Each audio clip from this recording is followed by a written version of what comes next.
भाभी, आप तो पराए घर से आई हो। आप तो ना ही बोलो तो अच्छा है।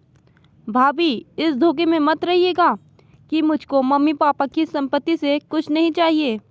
भैया, आपके बराबर का हिस्सा लगवाना होगा आप लोगों को मेरा। विनी तमक कर बोली। विनी, मेरी बात तो सुनो, मैंने वकील को बुलाया है। तरुण ने विनी की ओर देखकर कहा। लेकिन तरुण की बात सुने बगैर फिर विनी बोल पड़ी, क्योंकि विनाश काले विपरीत बुद्धि। भैया, आप लोग अकेले ही मम्मी पापा की सारी संपत्ति हड़प लेना चाहते हैं। अच्छा हुआ कि मैंने खुद आगे बढ़कर अपना हिस्सा मांग लिया। पता नहीं विन्नी को क्या हो गया था। शायद अपने मम्मी पापा की इतनी संपत्ति देखकर उसके मन में लालच समा गया था। उसके पापा का दरी का कारखाना था और ईश्वर की कृपा से चलता भी बहुत अच्छा था। उसकी मम्मी तो पहले से ही भगवान को प्यारी हो गई थी और अभी थोड़े दिनों पहले ही उसके पापा भी भगवान को प्यारे हो गए थे। और आज तरुण को उसने वकील से बातें करते हुए सुन लिया था और उसने अपने हक के लिए भाई भाभी की बात सुने बगैर जो जी में आया वो बोलने लगी। जी, आप कैसी गैरों की तरह बातें कर रही हैं। आप हमारी अपनी हैं, आपको कुछ भी कहने की ज़रूरत नहीं। रागिनी तड़प कर बोली।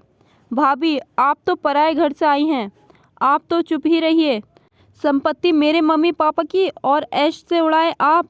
विन्नी तमक कर बोली। विन्नी, कैसी बातें कर रही हो तुम अपनी भाभी से?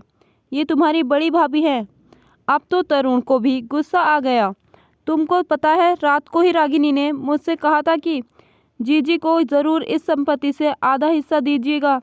आखिर वो भी मम्मी पापा की संतान है और आजकल तो सरकार भी बेटियों को मम्मी पापा की संपत्ति में बराबर का हकदार मानती है। लेकिन तुमने कुछ भी सुनने से पहले ही बवाल मचा दिया। ये सब बहुत अच्छा बनने का ढोंग है भाभी का, वरना मुझको मालूम है कि आपकी मंशा क्या थी। आपका मायका गरीब है ना, बस आप इसी संपत्ति से अपने मायके वालों को मालामाल करने का सोच रही थी। विन्नी ताने पर ताने कसे जा रही थी। बहुत हुआ जीजी, मेरा मायका गरीब ज़रूर है लेकिन खुददारी में कहीं पीछे नहीं। वो लोग बेटी की ससुराल की फूटी कौड़ी भी नहीं लेना पसंद करेंगे। रागिनी रुआंसी हो आई। भाभी, ये सब बातों से मुझको कोई मतलब नहीं। इस संपत्ति का आधा हिस्सा चाहिए। विन्नी धूर्ततापूर्वक दृढ़ता से बोली। ठीक है विन्नी, आज तो तुम्हें वैसे भी आधा हिस्सा मिलने वाला ही था और मिलेगा भी, लेकिन आज से हमारा तुम्हारा संबंध हमेशा के लिए समाप्त। कैसे बदतमीजी से बात की है तुमने रागिनी से, मैं तो इसकी कल्पना भी नहीं कर सकता था। अब तो तरुण को भी गुस्सा आ गया। भाभी तो यह चाहती ही थी। विन्नी इस बार भी बेशर्मी से बोली। वो लालच में भूल ही गई कि वो संपत्ति के लालच में अपने भाई भाभी के अनमोल रिश्ते को दांव पर लगा रही है। खैर, तरुण ने खुशी खुशी संपत्ति का आधा हिस्सा नाम कर दिया। विन्नी विजय अंदाज में बहुत ज़्यादा खुश हो गई। लेकिन विन्नी का मायका से रिश्ता हमेशा हमेशा के लिए समाप्त हो गया। इससे उसको कोई फर्क शायद नहीं पड़ने वाला था। लेकिन समय के साथ रक्षाबंधन और भैया दूज पर सबके भाई आते हैं और वो सूनी आंखों से सोचती है कि काश उसने अपने रिश्तों को दांव पर ना लगाया होता। काश ननंद का फ़र्ज़ अच्छे से निभाया होता तो शायद आज उसका मायका न छूटता।